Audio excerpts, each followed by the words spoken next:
नमस्कार दोस्तों, स्वागत है आपका ए टू जेड स्टोरीज अद्भुत ऑफिशियल पर। हमारे साथ जुड़े रहने के लिए हमें सब्सक्राइब कीजिए और बेल आइकन को ज़रूर दबाइए। साधु संत फकीरों रहबरों की सदा ही जय जयकार। फकीर कहे दौलत नहीं संस्कार दूं। कई बार इंसान सब कुछ अपने बच्चों को देता है लेकिन संस्कार नहीं। चलने फिरने में असमर्थ जो चल फिर नहीं पाता। रिटायर्ड मेजर जनरल का घर के एक कमरे में फर्श पर गद्दा लगा दिया गया और नौकर को कहा कि इनका पूरा ख्याल रखना, हमें कोई भी शिकायत ना मिले। और बेटों की नई शादियां हुई थी तो एक ने गर्मी की छुट्टियां गुजारने के लिए फ्रांस जाने का प्रोग्राम बनाया और दूसरे ने लंदन का और तीसरे ने पेरिस का। हर जगह अपना परिचय मेजर जनरल के बेटे होने से शुरू करते। नौकर को चेतावनी दी, हमारी 3 माह के बाद वापसी होगी, तुम पापा का पूरा ख्याल रखना, वक्त पर खाना देना। नौकर ने कहा, अच्छा साहब जी। सब चले गए। वे बाप अकेला घर में कमरे में लेटा सांस लेता रहा। ना चल सकता था, न खुद से कुछ मांग सकता था। नौकर घर को ताला लगाकर बाजार में ब्रेड लेने गया तो उसका एक्सीडेंट हो गया। लोगों ने उसे अस्पताल पहुंचाया और वे कोमा में चला गया।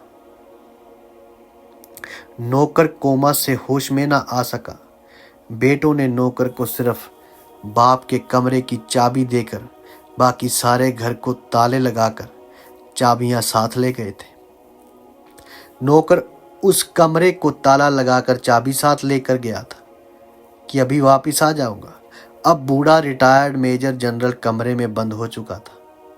वे चल फिर भी नहीं सकता था, किसी को आवाज नहीं दे सकता था। यहाँ 3 माह बाद जब बेटे वापस आए और ताला तोड़कर कमरा खोला गया तो लाश की हालत वे हो चुकी थी जो इंसान देख भी ना पाता। और उसकी तस्वीर भी आपको मैं इस वीडियो में डाल दूंगा।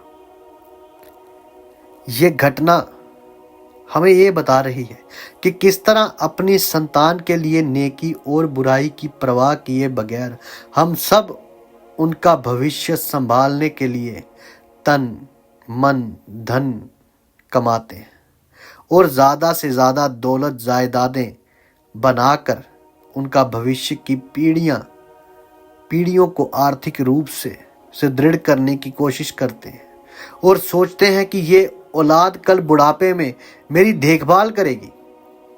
बेहतरीन स्कूलों में भौतिक शिक्षा दिलवाने की आपाधापी में हम ये भूल जाते हैं कि जीवन उपयोगी नैतिक मूल्यों, मानवता युक्त संस्कारों, धार्मिक विचारों की शिक्षा देने से ही मानव का पूर्ण विकास संभव होता है।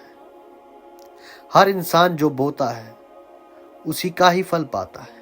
हमें भी सोचने समझने की जरूरत है कि हम अपनी औलाद को क्या सही शिक्षा दिलवा रहे हैं।